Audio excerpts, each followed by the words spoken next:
just showing up and bringing your body in and doing that in a wholesome and healthy way will not work if you're not engaged in going in to fight a battle. If you're in the front line in Ukraine, I'm afraid your health is on the line.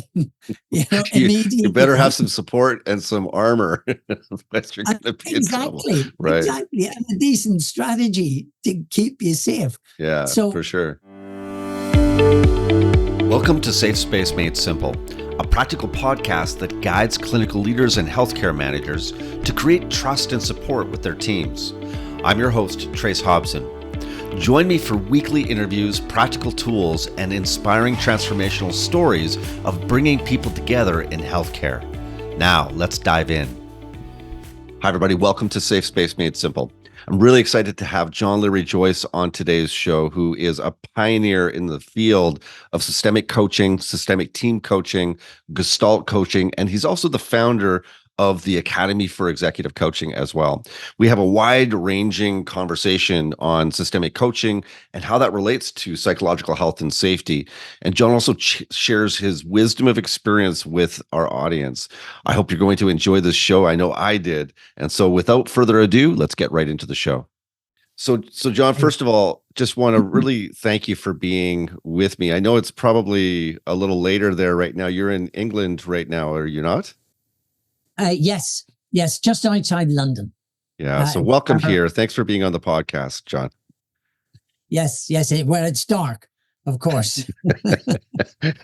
So to begin with, I'd love for you to share what it is that you do in the world, what kind of work you do, and what you love about that work. Wow. I do so many different things. I think it's what keeps me engaged and just alive, because I start off primarily as a individual and systemic team coach. So that's a sort of at the base level.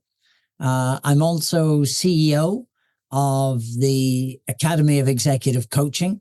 So it's almost like applying all of that thinking that happens for coaching, individual and team coaching, and how do I use that in my own organization? When I set up the AOEC 25 years ago, the central value was walk the talk. I didn't think that we could be teaching something out there in terms of coaching that we weren't applying to our own organization. So that's always been a key part of my philosophy and values, and very much part of how the AOEC runs. So I'm running the organization.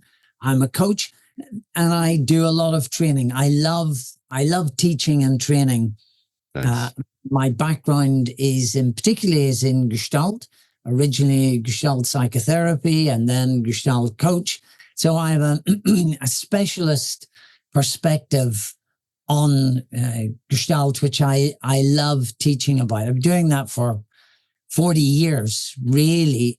And I love the fact that I'm still learning.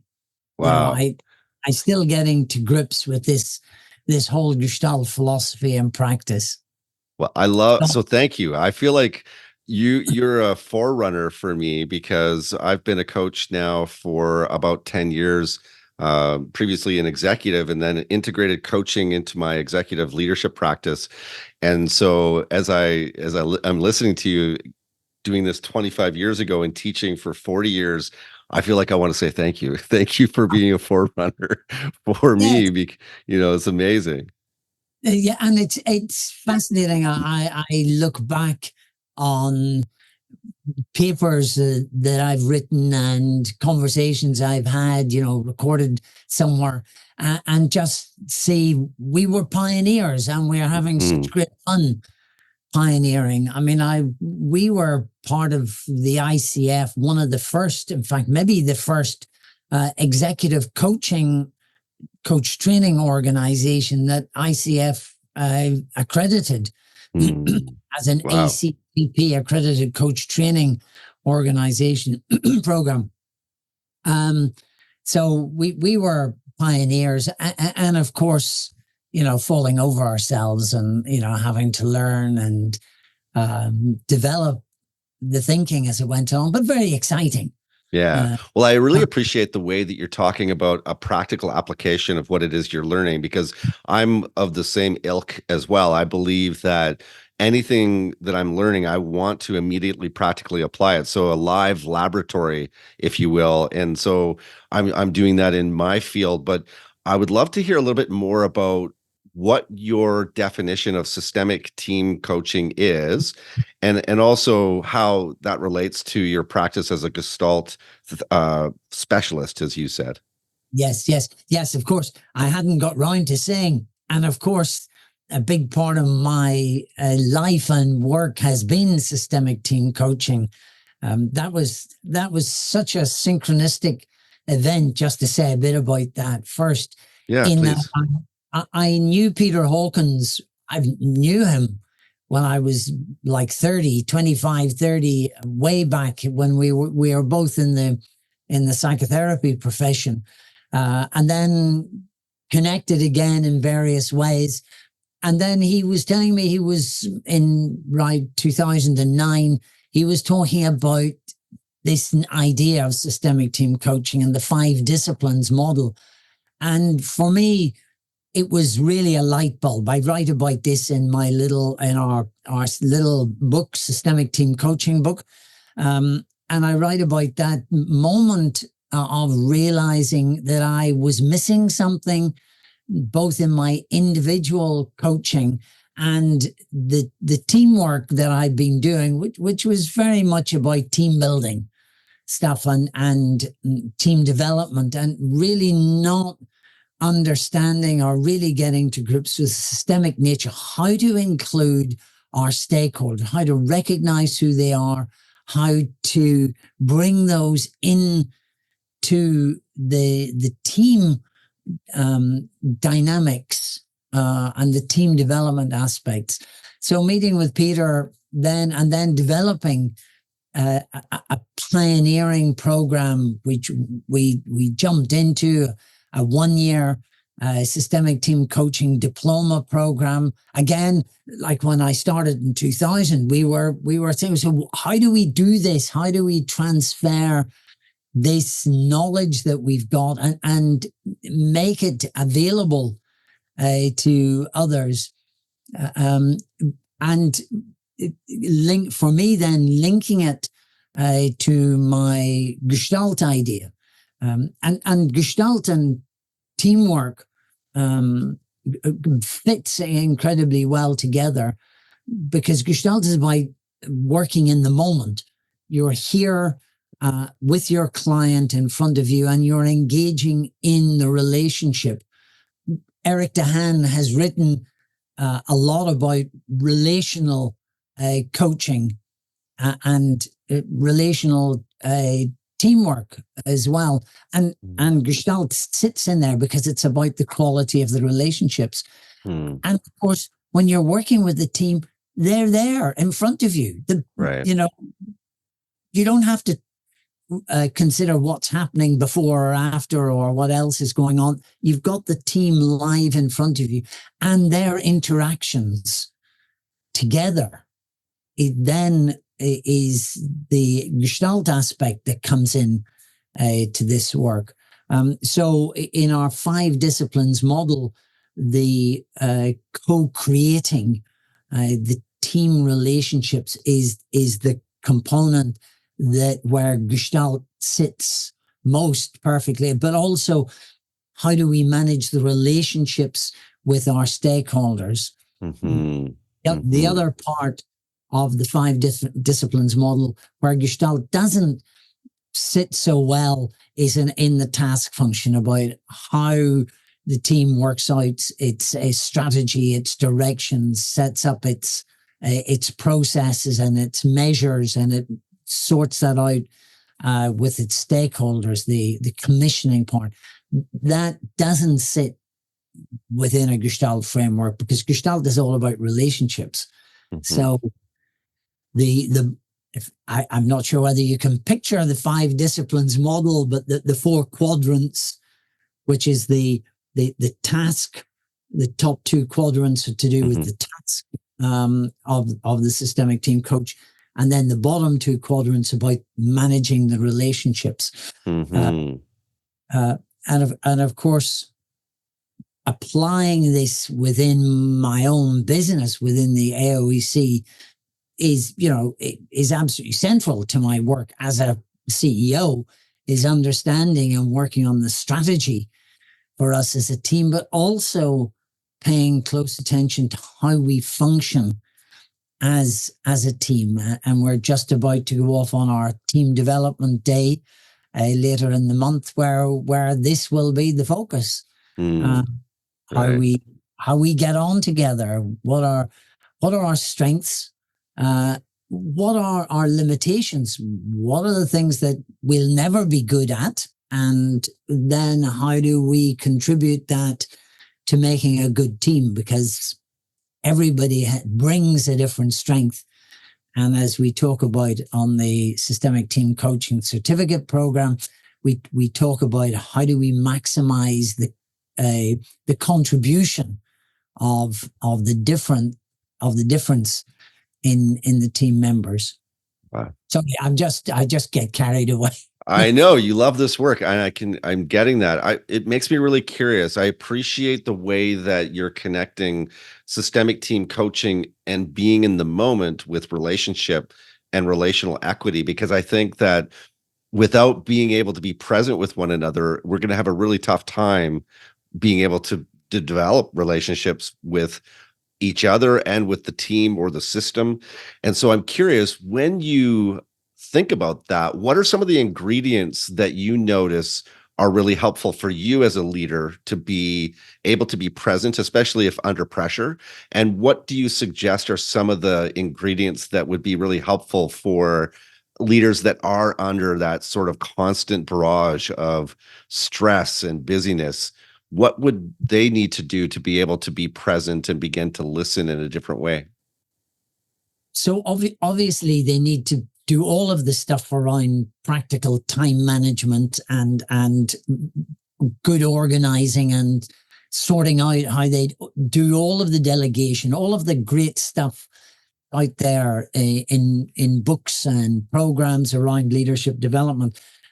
The part you're asking about is, so what happens to the leader when they're under stress?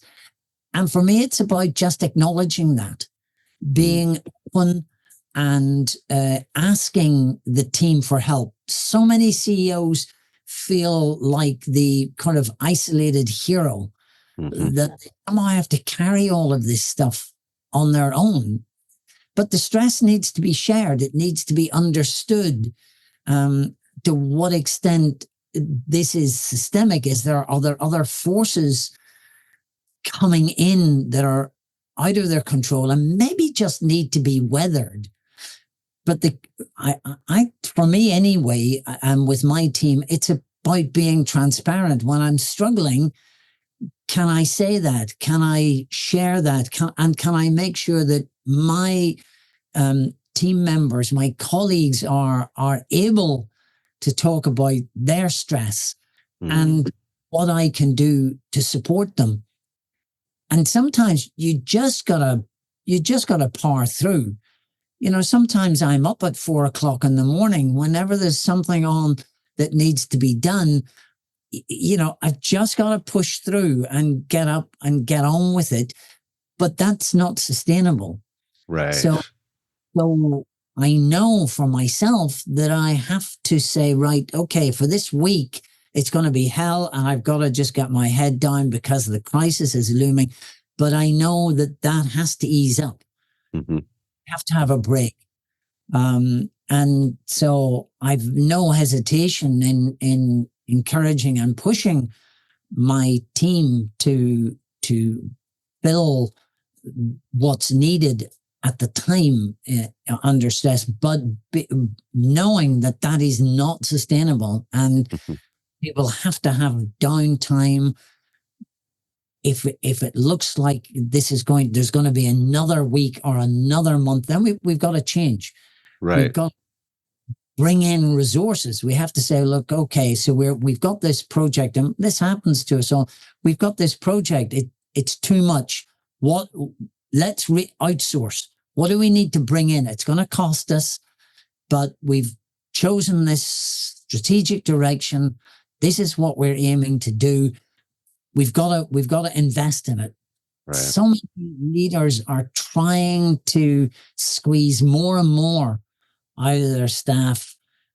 Maybe they're pressured from shareholders. Now, fortunately, I'm the major shareholder. So, if we're looking at adding cost in, I know that's going to affect the dividend, Right. But we're leaders that are out of control of the structure and the shareholder connection is Right. much more difficult. But then in my team coaching work, I'm saying you need to have a conversation with your shareholders, your stakeholders. What's the pressure? What are they expecting that's not sustainable? Right. Right. I hope that's answered some of your questions. Yeah, no, it has. And it makes me curious. I wonder what you think. Like, I see the same thing where leaders are very slow to ask for help or to be vulnerable or share what's really going on. And they tend to try to take on too much themselves. And I'm curious, why do you think that is? Like, what's going on there that somebody has personalized the asking for help and made that a negative thing in some way? What's going on underneath their conscious awareness that maybe they need to be aware of? Well, sometimes it's systemic. I don't know whether you watched the series Succession. Yes, I have. Yeah. Well, look, if you're living in that environment with those people at the top, you either buy into it or you get out. Right. Because the people who are working in that system, that media system, you either buy into it or, as I say, or you get out. So that's a systemic condition. There's nothing much you can do about it. But when I'm doing systemic team coaching, I'm encouraging leaders to push back and tell their bosses about sustainability. Is this feasible? And too many bosses feel that they've signed up for something and they're boxed in. They cannot push back. If they push back, they've failed. And of course, this is the worst driver is a fear of failure and a fear of being judged.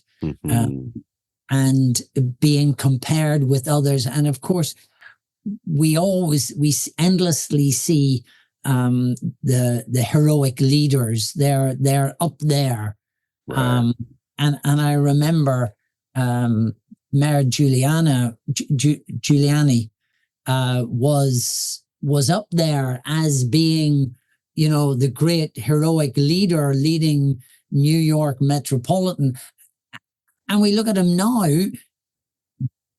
in relation to Donald Trump and all of the maneuverings he was going through. So what sort of leaders are we looking at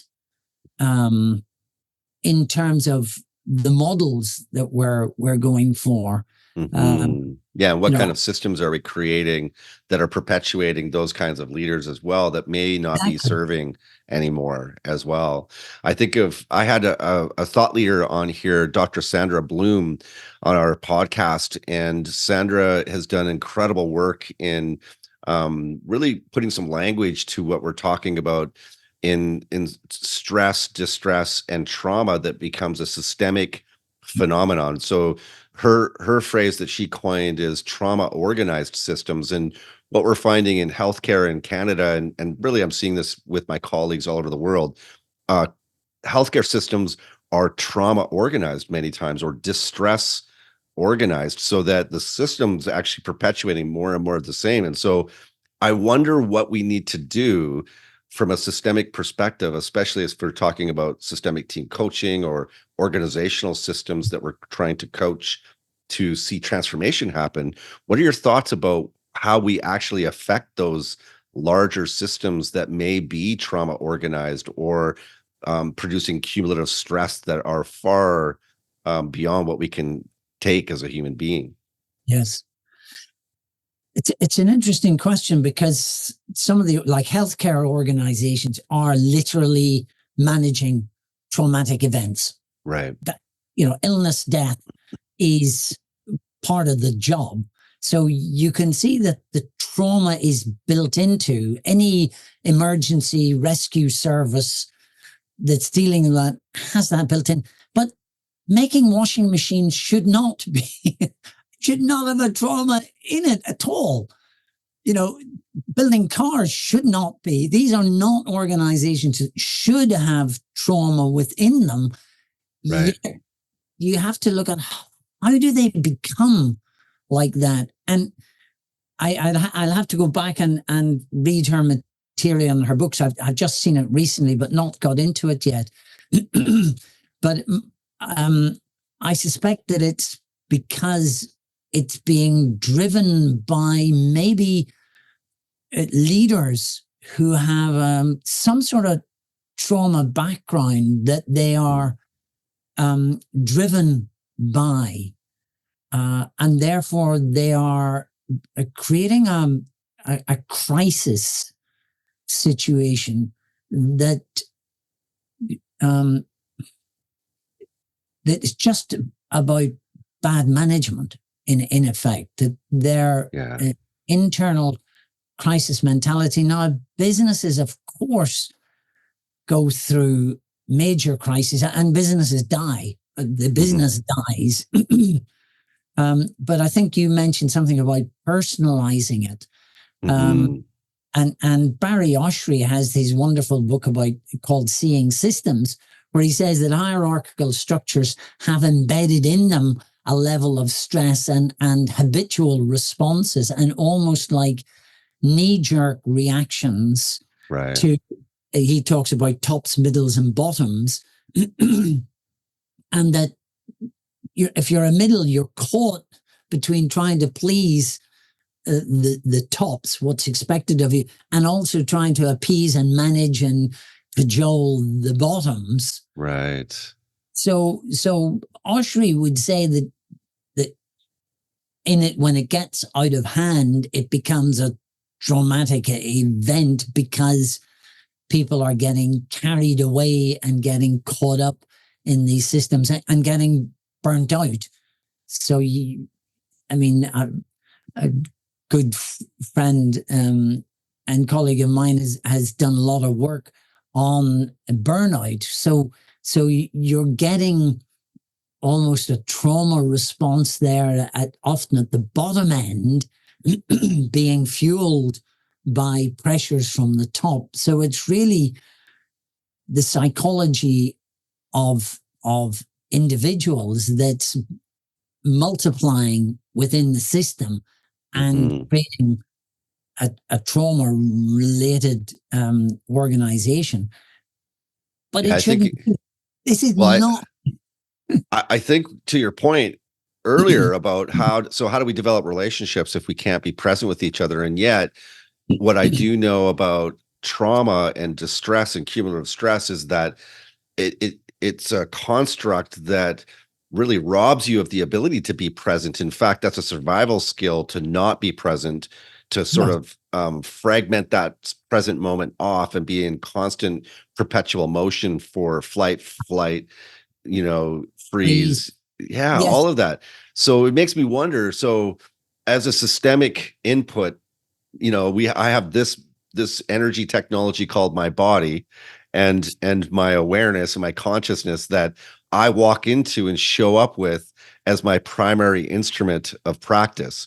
And so it makes me wonder what your thoughts are about, we enter into systems like this, and typically speaking, practitioners will kind of throw up their hands and go, yeah, just nothing I can do. I don't believe that, and yet I'm not naive enough to think that that's not a massive complex problem. It is. So when we where's the grassroots invitations to actually shifting or working with the energy of that kind of a system so that we can see it change? Well, if this is where I think that Peter Hawkins's 5 disciplines model comes in, because you can't deal with it in any one of the 5 disciplines. You have to be tackling all 5, or especially the 4 disciplines, because just showing up and looking after yourself and the co-creating and being present is only valid if you've got a clear objectives. The team knows where it's going. There's a sense of purpose and direction, and you've got buy-in from the stakeholders. Right. You have to, it's just showing up and bringing your body in and doing that in a wholesome and healthy way will not work if you're not engaged in going in to fight a battle. If you're in the front line in Ukraine, I'm afraid your health is on the line. Immediately. You better have some support and some armor. Exactly. Right. And a decent strategy to keep you safe. Yeah, for sure. So, you can't tackle this in organizations just on one front. And that's what's the beauty of the systemic team coaching approach, is like you're trying to encourage people to tackle it on all 4 fronts, and recognizing you need to include your stakeholders. And the problem comes with the heroic leader that's trying to do it on their own. And, and I, on the systemic team coaching book, I talk about a fantastic leader that I, way back, like this is like 20 years ago, but it still stays in my mind, is basically a systemic failure on my part, because this is why I jumped for joy at understanding Peter's perspective, because this guy was fantastic and I was supporting him to be fantastic, but he was on his own. He was driving this whole organization really against the direction that the board was thinking, especially the chair. Then sadly, he got cancer and had to take time off. And when he was off for 4 months, everything just flipped right back to where it was. Right. And he was then given a nice package to step aside. Right. Now, my failure there was I was doing a fantastic coaching job and beefing him up to be a better hero. But what I was not helping him to see was the isolation that he was. Now, I don't know why that's popped up, but had he not had that illness, he may have powered through that. Right. And he may have made, like many heroic leaders, the Steve Jobs of this world, he may well have driven through and created something, something new, some phoenix structure that rose up from the ashes that he was driving forward. But he was doing this on his own, and the consequence potentially was that he got ill. I'm not sure that there was any direct correlation between his illness and the stress, but the point was that he was on his own, and when he couldn't continue, the whole system he created fell apart. Right. Right. And which could have changed maybe. I see the complex challenge of what you're talking about, because in a healthcare system, for instance, in a large system in some of the health authorities we have in British Columbia, Canada, we have as many as 40, 50, 60,000 people in that system. And so there's lots of grassroots efforts to change the system and to provide incredible support and care and all of that, not just from a clinical perspective, but also the support departments that are there to affect change. That's, we talk about that all day long in healthcare here in Canada. And so one of the things I notice about the model that you're proposing with the 5 disciplines and Peter's approach systemically is to include the stakeholders. And so that becomes a real challenge, because if you tried to do that for every program at the front end, I fear that many things would not even ever get started, because the board level in a hierarchical system, anything that's divergent is going to probably get rejected pretty quickly out of hand. So what I've done to try to, navigate that is to create small grassroots pilots that then can invite, and enroll the other systemic stakeholders with some clear grassroots stories about what it is that we're trying to change, that aligns with the organizational OKRs, and that really is a strong vision for the organization, as well as all of the support departments too. Not easy though. This is like, I mean, my goodness, John, this is a challenge. So it makes me wonder, when you're going into complex organizations like that with many thousands of people, how do you navigate getting that buy-in along the way, and where do you do it? How do you do it? So I have to own up right here and now. I'm not an OD specialist. I'm a team coach. Right. So I have to say that I am not tackling what you are. I have great admiration for OD consultants and seeing the whole organization. Peter Hawkins is doing a lot talking about team of teams, Right. And I have to say, I'm at the more what is it? The more basic. I can't think of the word basic end of this. Like, I'm dealing with one team or two Right. teams, and how those teams need to manage themselves. So Okay. I'm not a systems specialist. I see systemic team coaching as a major contribution Right. to OD work. A way at the beginning of systemic team coaching, Peter and I used to talk about systemic team coaching as a bridge between OD and individual coaching. Interesting. Yeah. Okay. So I feel as if we create that bridge and that connection to that OD work that you're talking about doing, and very much applaud, would be there with you, helping you support these small pilot groups that are trying to do change. But I have to say, I hand it over to you. You know what? I don't think anybody has the answer, John. I don't think anybody has the answer. And especially in complex systems. And I'm a practical person. So I start where you start. I'm with the team. I'm with those stakeholders that are on the front line, that are in clinical leadership, and that are in management on the unit, that are trying to affect change with a whole variety of stakeholders above and beside them. And it's not an easy mix, and it makes me wonder, what we can do. One of the things that I've done in those team environments that I think that my hypothesis so far is that it can spread, is the idea of creating a psychologically safe space, a neurobiologically safe space where people actually feel safe, as well as psychologically they're safe. So Amy Edmondson's work, of course, I look at that sort of as top down. Psychological safety is top down. And then if you look at Dr. Stephen Porges's work in polyvagal safety, his work is like bottom up. And so if we can create environments where people feel safe, and I think that's kind of what you're alluding to, in that team environment where the relationships can thrive and grow.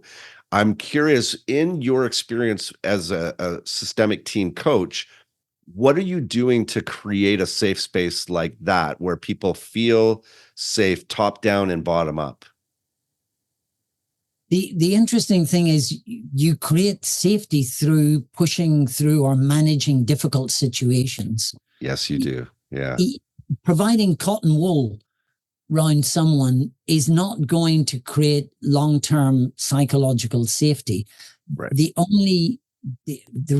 way to do that is to face up to and have the difficult, unsafe conversations. In Gestalt, we talk about safe emergency, that unless you deal with the emergency and deal with the emergency effectively and go through the anxiety that is created by that and learn to manage the anxiety, then you don't get a robust system. Too much emergency and people keel over with burnout and everything else, over stress. Too much safety and you end up with complacency and a lack of direction and a lack of robustness.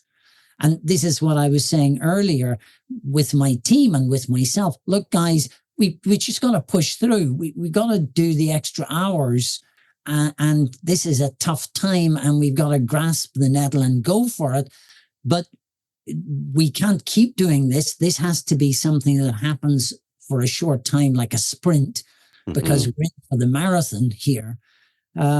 So I'm all with the psychological safety, but you have to be doing that because risk and emergency and difficulty is managed effectively to build robustness in the team. So I often welcome, as a Gestalt practitioner, when somebody says they're feeling anxious, I say, great. If the team are anxious, I say, fantastic. We in Gestalt, we have a lovely reframe. Anxiety is suppressed excitement, which is a very it's the idea that we've got a desire to act, to move. We've got the adrenaline is pumping in and the cortisol and everything, but we're shutting it down. Right. Then from a Gestalt point of view, the interest is in the shutting down process. Not the anxiety is the energy there. We know we just have to open up the floodgates and the energy will just go. The interesting thing, both in my teamwork and my individual work and my teaching and my training, is understanding how we close down. What are the processes that shut down our energy and therefore create the anxiety? Right. So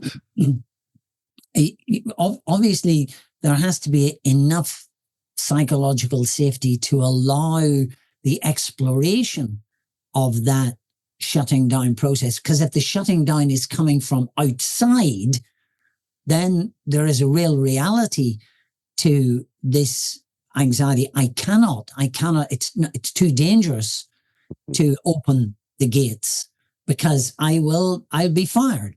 You know, that's what happens to a whistleblower. A whistleblower is full of this energy that they've got to keep. And if they open it up, they're shot, you know? Right. The old saying is like, keep your head below the cubicle and then, you know, nobody's going to peck you off with a rifle. You know, I love the distinction you're making about psychological safety and neurobiological safety. I call it a safe space because it's a combination of things, but a safe space is never an excuse to play it safe. And I laughed when you said, you know, when you hear about somebody's feelings, emotions, anxieties, fears, angers, that you get excited. I am exactly the same way. It's okay. Now we're going to work. Now we're going to do something, right? Because that's the energy that the system is kind of trapped. And so as soon as we start to address it and we have a safe space where we can do that, something can transform, something can move, something can shift. And so I love that distinction that, a safe space is not about playing it safe. It actually requires that you step up even more. It asks you to step in and lean in even more. Yes. And therefore the balance then, I think we create psychological safety paradoxically by facing up to the risk, by not playing safe. That's how we get the safety, by not playing safe. Right. Feels as if it's kind of wrong. But of course, the external, the systemic, the stakeholder engagement then becomes crucial, because if we go back to the TV drama, Succession, you just had to be so political. There's absolutely no way you're going to expose any vulnerability. You're going to play everything, with your cards held close. I mean, there's absolutely no psychological safety in that system. And everybody played the game. Well, you're answering a question for me too that we were talking about earlier a little bit, because one of my questions that I've constantly wrestled with is, how can we at a grassroots level affect above us? How can we manage up and manage out? And I wonder if the answer isn't in what you just said about sort of that energy being unlocked, like when the anxieties, the playing it safe stops, and we can start to actually address what's in the room that's unsaid, that's not spoken. That energy can transfer and be used in my experience, very creative, out of the box ways that I could have never forecasted before it got unleashed and shifted. That energy takes me to these places that I go, oh, so that's the way we need to do it. And then we can go and talk to the stakeholders above and beside and do that in a way that's probably more inspired or more compelling for them to buy in, to enroll, to support, for a systemic ripple effect. So you're kind of answering my question for me. So thanks for that, John. You asked me about some of the ways of working that will help people. One of the reasons that we get this anxiety is because we imagine the worst scenario. Right. In our heads, we have already preempted what the boss is going to say. Right. And that then stirs up a whole well of emotion, which often predates, goes right back, if you want to be a psychotherapist, goes back to childhood about authority. So you've got all of this stuff that's creating this lid on it, and the inability then to negotiate with the senior people. And one of the activities we do on our systemic team coaching, it comes from a gestalt experience of, you may be familiar with this kind of empty chair idea, where you have your own experience, and then you bring the other in, and then you step into the shoes of the other, and you create a dialogue with the imagined other. Right. Now, of course, the important thing here is this other is imagined. It's not the real other. So what we're doing is sorting out the internal dialogue that happens at 3:00 in the morning and loops round. And so some of the work that then happens, often in individual coaching, but we work with this in groups, is that by sorting out the internal dialogue and releasing ourselves in that, we then are, we've offloaded the emotional stuff. That makes us able to be more rational and balanced in our response. So time and time again, we've done this work, and the person said, okay, now I've got a hold of it. I was scared of this person because of past experiences. Now I've got a handle on it. I can see how I need to pitch this to my boss, where I'll most likely get buy-in. So by creating the safety in order to vent, let go of the lid, it allows then a much more balanced interaction with the said protagonist, the person who's the so-called problem. Thank you for that. Yeah, thank you for that. That's actually, I just want to say how powerful that is, because to your point about the forecasting, a lot of the forecasting is going to be accurate that I'm imagining. And this is what happens. We become self-fulfilling prophets, because we go into conversations and they say exactly what I've been imagining for the last 3 days. And of course, I'm not ready for that, or I'm not, at least I'm I was imagining it, but I'm not prepared for it in a way that's, resilient. And so your approach to have that empty chair exercise, that dialogue with the imagined, even if it shows up, is what I hear you saying, even if it shows up afterwards, you're better prepared for the conversation because you've done some preparation and some work inside to be able to have that conversation powerfully rather than if you didn't. Is that the way you're saying it? Well, it's even more magical than that because we create relationships jointly. So if I turn up with my boss and I turn up fearfully and cautiously, that is going to create a dynamic with the boss. So how I show up impacts the other person. Now, if I show up differently, so if instead of going cap in hand, I'm saying, okay, I've got this idea. What do you think? That creates the other in a different way. Interesting. So Yeah, that's if so we true. can change our internal way we show up, we then automatically impact the other. We impact, we're talking about boss relationships, but it's the same the other way around. Totally. So partly this work is about finding a greater sense of well-being and confidence. And when we do this empty chair exercise, I say, look, what we've talked about here will not happen. That's the only thing I can guarantee. That what you imagined will not happen. But something else will, and you are now prepared.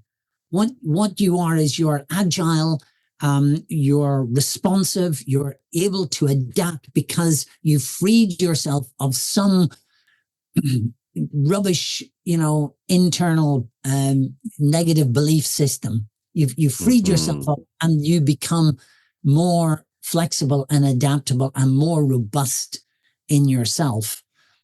And that then allows you to engage in a way that you're able to mediate. I mean, the skill of a mediator is to be able to listen and not get personally involved, to be able to hold both sides, right, and maneuver the discussion that gets the best results.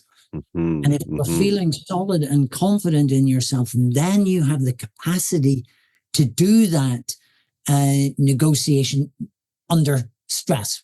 Under stress. That's awesome. Thank you so much for that, John. That's very powerful. I'm curious now if you could share. I know you have a new edition coming out to your book. If you could share a little bit about that, and then also anything else that you're doing that's got you excited in your work. Well, our systemic team coaching, our little handbook, it's coming out. This is the new cover. It's a mock-up cover, different color. So our current one. So this is our first edition. I know. I got it right here. You've got the first edition right. Fantastic.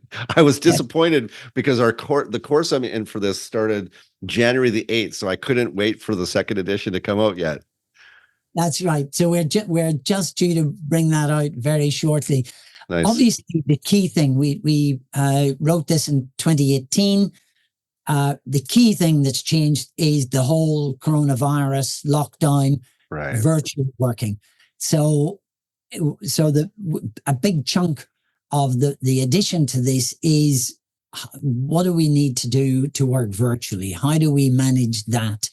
And case examples and various things. So that was the main impetus for us to create a second edition. As I said to you, the body of the work, 80% of it is there. We've added more case examples in order to illustrate better what we've been saying. So what we think about second edition is that it probably should flow better. In our minds, it flows better. Right. and we are giving better illustrations, and we've reworked certain models, like the facilitation map that we have there.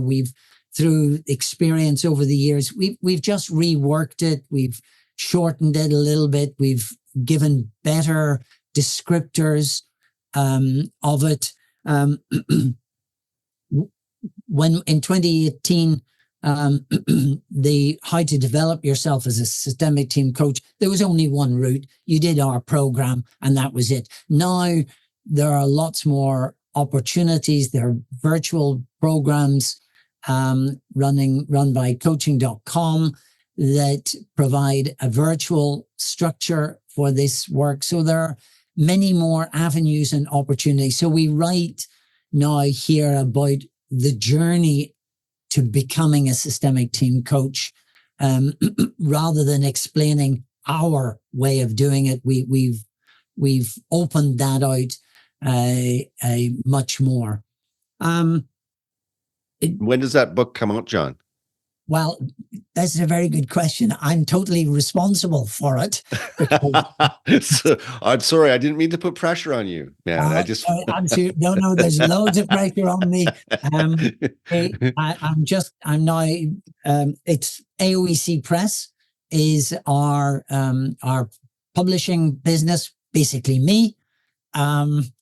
So I have to get that out. So we're hoping towards the end of the month to get this out, and it should be available also as an ebook. So for people who've bought the hard copy of the first edition, maybe buying the ebook of the second edition will give you you'll be able to spot the places where we've made the changes. That would be. And where can people go to buy the ebook if they wanted to add it to their first edition? Well, that will be out on Amazon, of course, and all the other distributors that are available. It'll be very widely distributed, widely available anywhere, online and in bookshops and Kindle versions. So there should be. What we don't have then is an audio book yet. I don't know whether my accent would suit an audiobook, but that would be another adventure to go down. But yes, in the next by the end of this month, it will be out. There you go. You said it. Now you've got to get it done, right? So sorry, just to add the one thing that I made a note here is the other thing is what we've talked about more about engaging stakeholders. How do we do that? A little bit more about what I was just talking about earlier, about how do we manage and step up to negotiating with stakeholders. So we've added more about that, because more and more we recognize if you're dealing with systemic coaching, individual or team coach, you have to look at stakeholders, because otherwise you're not addressing the system. Right. And of course, we're talking more about the ecological system, climate change. How are we contributing to it?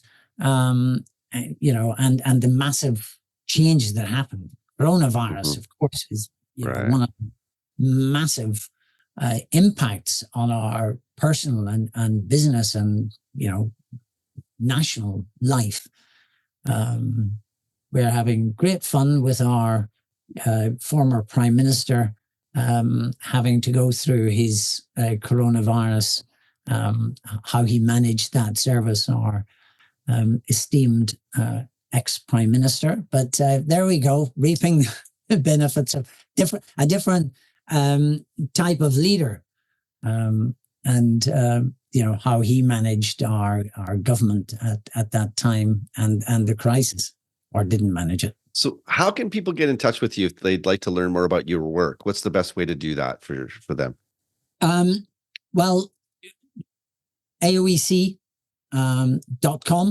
is Academy of Executive Coaching, is my business, and you can find out all of the range of programs, Systemic Team Coaching Certificate, and the Diploma Program. So that's all available through AOEC.com.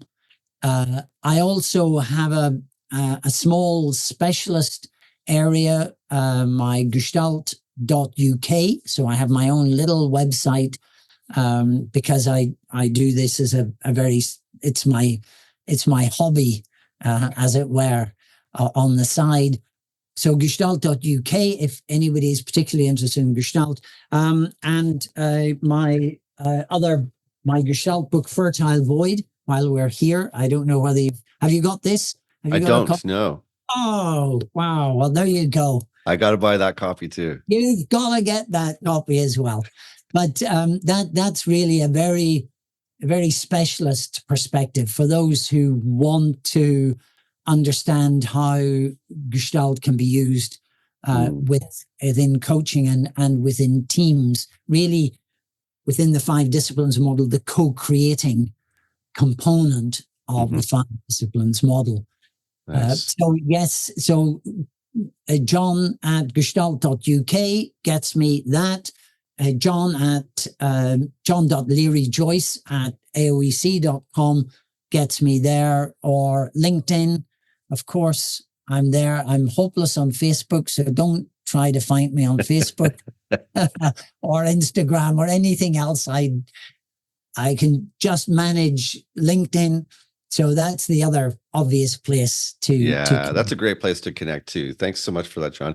Oh, of course, the one thing, I keep going on, don't I? Yeah, that's okay.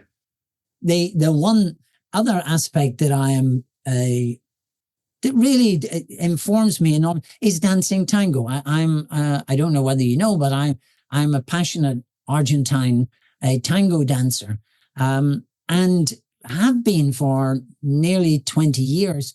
And I came across Argentine tango running a leadership development program for PricewaterhouseCoopers. Wow.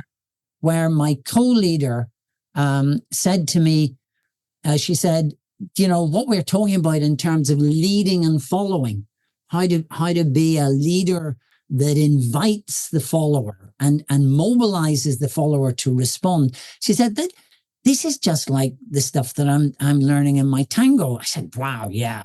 Can I come? And yes. And I started, and then we invited these tango teachers to our leadership program. Wow. They did some fabulous exercises. And now I do this all over the world. I introduce people to the structure of tango, Argentine tango, which, you can see it on Strictly, where it looks incredibly complex and all the rest. But actually, tango is incredibly simple. One person walking forwards, one person walking backwards together. Because the structure is so simple, it opens up the opportunity of noticing, how do I lead that step? What happens just walking forward? And how do I, as a follower, respond in an active way, not a collapsing and a giving in, but a surrendering with authority to giving in and taking the direction that the leader has given. It's a phenomenal vehicle for exploring leadership and followership. And it's stuff I do conference presentations all over the world. And I have a webinar that I do on it. So if you're interested, Wow. Yes, and I have run classes on this. The point is not to learn tango, but to use that as a structure for and it's beautiful for coaching. How do you take the leadership role as the coach and then surrender so you become the follower to the client's step that they're moving? And this dialogue in tango, of course, it's all of the dialogue is physical with no words and very little visual cues. It's all about the embodiment, the connection of leading and following, and it's a fantastic vehicle. Anyway, you asked about my send me your links for the webinar. I'll see. Maybe I'll add that to the show notes. John, listen, thank you so much for taking the time to be on the show. I really appreciate you and your work and all that you've shared here today. Thank you. Great. It's been a real pleasure. It's lovely because I get a chance just to share Thanks for watching the entirety of the show. If you have any comments or questions, feel free to reach out to me on LinkedIn. I look forward to seeing you either online in one of our programs or in person. And until then, remember, be a safe space. Thank you again for getting to the end of this podcast. And if you enjoyed this and you found that there was value in it for you, my invitation is for you to subscribe for future episodes that come out weekly on Tuesdays. Thank you again, and I'm looking forward to being with you next time. Now remember to be a safe space.